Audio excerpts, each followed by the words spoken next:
Well, I got a bunch of our equipment at home right now because I'm working on this rack right here. And it's about 6 in the morning and I couldn't sleep, so I figured I'd come down here and show you guys how our equipment works.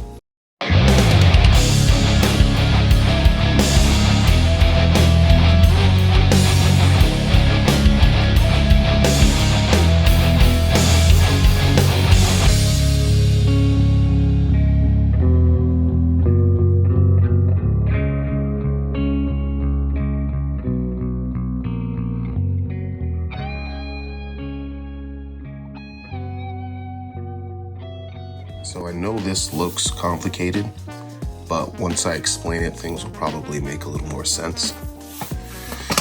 The main thing about this chair is annoying. The main thing about this unit is our mixer right here at the bottom. And I know it looks like a mess of wires, but we actually just redid it all. So on this fucking chair, on the right here, we have all of our outputs, and from here to here about, we have all of our inputs. So all of those are plugged into these up here, which are signal splitters. So the signal splitters, that's where we plug our instruments into now instead of directly into the mixer, because we want to be able to split the signal and A, go into the mixer, and B, send it to whatever sound engineer we're working with at front of house. That way that they can do their thing when they're mixing and it won't affect our in-ear monitor mix, because we each have control of our in-ear monitor mix on our phones, which we usually have on our mic stands.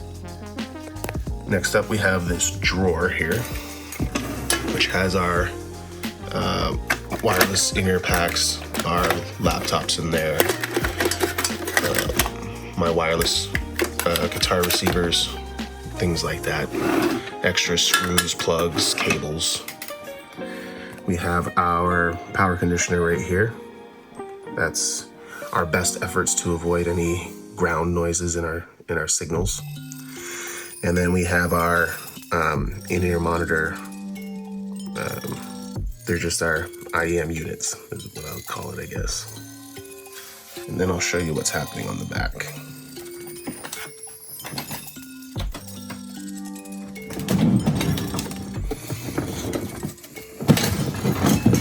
If you're wondering why our sub is on top, it's because it doesn't have wheels, and this does. I don't feel like putting it on the ground over there. So I'm gonna start at the top this time. These are the antennas for our in-ear units. This is the other end of those splitters on the other side of the unit. So this is where the front of house engineer would get whatever signals he needs from us, whether it's drums, guitars, mics.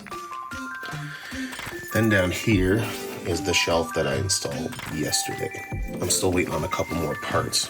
So we have our wireless router, we have our lighting controller, we have our hard drive, and we have our MIDI controller, which all go to this little hub right here, which is, after today, going to go from here to in here, which will be an Ethernet. And then from there, we can go to, well, from there, we can go to wherever our drummer is and however many feet away through Ethernet. Because I think the drop off for USB is like 40 or 50 feet. I might even be way above what it actually is. But I didn't want to take any chances, and I know that Ethernet cables can run a lot longer than USB cables, so that's why we're converting. If you're wondering why I'm working on this, it's because we actually don't have our own sound guy right now. We want to be as independent as possible. So even though we want to be self-reliant in most things, it would be nice to have the in-house guys. We're not ready for that yet. So in the meantime, we program our own lights, our own automation. Every little detail is taken care of by us. Our set lists, the way that everything goes down, crowd control, you name it. We take care of it ourselves. The only time we have in-house guys is if we have like a really good size show, and then we'll hire somebody to come with us and take care of us. But for everything else, it is all us, and I will show you what I mean. So that lighting controller there, we program all of our lights with MIDI in our DAW, and it turns the MIDI signals into DMX signals, which go from there to our lights, which me and Keith will be working on very soon. There they are, a whole heap of them. Well, it doesn't look like much, but that's what it is. Then this MIDI controller down here, we use that because we want to start adding automation for our guitars and guitar pedals. Right now we found a conversion box which converts MIDI signal to basically turn our pedals off and on, which is huge for us because there's songs where our guitars need delay, they need reverb, sometimes they need doublers, and that can all be controlled in our DAW, and it would be perfectly on time. And the next thing I want to test out is my amp head. This one has MIDI control on it too, so that can switch from dirty to clean for me without me having to reach for a pedal, which takes a lot of thought out of the process while I'm on stage and allows me to concentrate more on entertainment.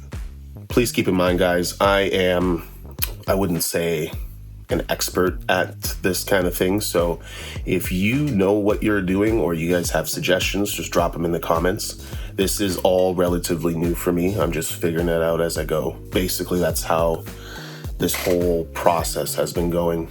And as I said, this stuff looks complicated, but because we started out little by little, it kind of built itself and has made its own evolutions. And I only know what's going on because we did it ourselves. If somebody were to have thrown this rack at me without me ever seeing it, I'd figure it out, but it wouldn't be right away. So, like I said, any suggestions, drop them in the comments. So I will show you what I'm working with as far as my personal rack. What do you know? It's the back. This, I just got these as well. So I got myself a power conditioner. My amp will be plugging into this from now on. And then I got myself a DBX compressor for my vocals. I want a little more control over the dynamics of my vocal, and I don't want to have to do it through our mixing app that we all use. So I'm going to remove the compression from the app and bring it back to analog so that I have a better feel for it. It's not that the one in the app is shit or anything. It just doesn't feel like you have good control over it. So this is my solution in the meantime. And now that I gave you that little rundown of some of our equipment, I'm going to get some work done over here. And when those parts come in today, maybe I will show you guys how I do the install. So those bits have come in. It's been about 2 weeks. It was a very slow process, so I didn't exactly get a chance to show you guys how I installed them, or what. I didn't really get a chance to show you guys the installation, but I will show you what I've been doing. So the first thing is the rack. So I'm sure you'll notice it looks a little different. I went ahead and bought this MIO unit by iConnectivity. The other thing that we got was this MIDI guitar pedal controller called the ML5 Morningstar. So at first, I was trying to do cable conversions. So I was trying to go from MIDI to Ethernet because you're able to run the cables longer. That didn't work at all. I tested it multiple ways on multiple devices, didn't get a thing from it. The other thing I was trying to do was allow the laptop to be further from the rack. And so I was trying to go Ethernet to, or USB hub to Ethernet back to USB. That didn't work. I tried using a normal hub. I tried using a powered hub, and I just had no luck. So that's a problem for another day. For now, we're working on the MIDI. So now with this MIO, what I do is I go from our laptop via Ethernet to this unit, which from there goes to my amp head here. So a really interesting thing with the Line 6 is you can go from your clean, dirty channels or AB, and you can control a bunch of other stuff. You can change your pentode, triode, you can add reverb, take away reverb, and a bunch more stuff. So I had to follow this really long YouTube tutorial on how to set this up on your network. We managed to get that done. And I did test it out a couple times to switch between my clean and dirty channel or AB channel on my Line 6. It worked perfectly, no issues. The other thing that I wanted to do was set up this ML5 Morningstar. So as you can see, I don't have all my pedals on right now, but right now I'm starting with these two. This is delay and reverb. So essentially what happens is from my noise gate, I go into the main input of the ML5, and then they have them lettered, so A, B, C, D, whatever. Each one has an input and output. The pedals just go through those on their own. So what's happening is when you send a MIDI signal to this thing, say I wanted only my reverb pedal, so I would turn on A, or only my delay pedal, I would turn on B, or if I want them both, I would turn on A and B, and so on and so forth. Now it's gonna seem like I'm gonna have to run cables everywhere, but I came up with a solution for the pedal board. It's not gonna be out front on stage with me anymore. I set it up so that I can hang it on the back of my amp, and I'll show you. So now the pedal board hangs on the back of the amp like that, and I also managed to grab this MIDI connector so that I don't have to reach through all the grooves on the Temple audio board and plug it into this box. That box stays permanently connected into this, and this is what I would be unplugging and plugging in from the MI10, which is just right up here. I also set up the MI10 so that it's permanently plugged into this here, and all I do is unhook and hook up the Ethernet cable from this port. So now I just added these two ports here. These just go to the back of the compressor. So now when I put my wireless mic unit here, I can just connect it from here, and then from here I go to our rack. What I'm trying to do is eliminate me having to reach in and out of the rack. I want to put whatever ports I see fit on the back of this unit so that it's just, you know, plug and play basically. And this is strictly just testing purposes, so this guitar might even be out of tune because I haven't touched it yet today.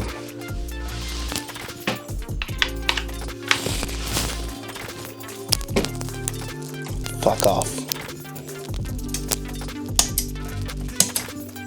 Let's have all the pedals on.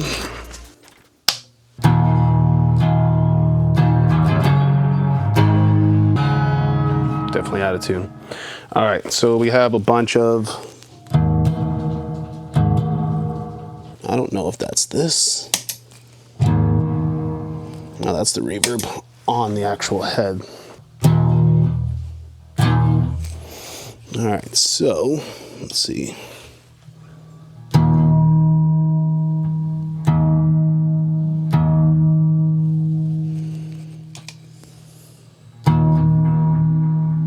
It's working.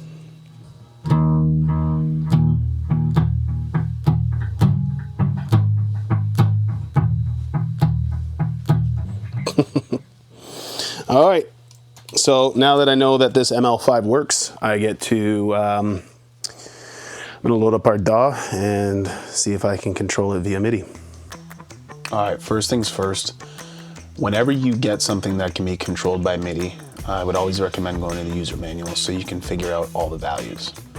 So on this form, you can see that we go by CC numbers. So 0 values, 0 to 63 bypasses all loops. So if you don't want anything on, you go to CC number 0, anywhere from 0 to 63 will bypass everything. Anything from 64 to 127 will engage everything. So 1 to 5 corresponds with loops A to E. Essentially, that's all I'm going to be working with. There's a little bit more at the bottom, which says CC's number 6 to 10, corresponding with loops A to E. any value will toggle the individual loop on and off. So I'm not sure if that means that if it's on, it'll go off. If it's off, it'll go on. I have no idea. That's something I can play with, but for now, all I'm interested in is CC's number 1 to 5. Okay, so the first thing I'm gonna do is open a new session, and I'm gonna go into MIDI effects, CC control, and drag that onto the MIDI track there. So like the manual says, 1 to 5 corresponds through with A to E. So I think I only need 1 and 2. So let's see. I'm gonna put it on this here. So I'm gonna take a little peek around the corner. Oh, you know what? I never even chose the inputs for this channel.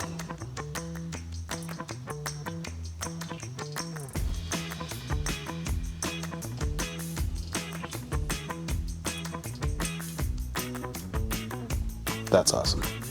Okay, so I'll show you real quick. Over here, you can see the ML5, and as I turn this off and on, it turns that off and on. So now I'm gonna check channel 2.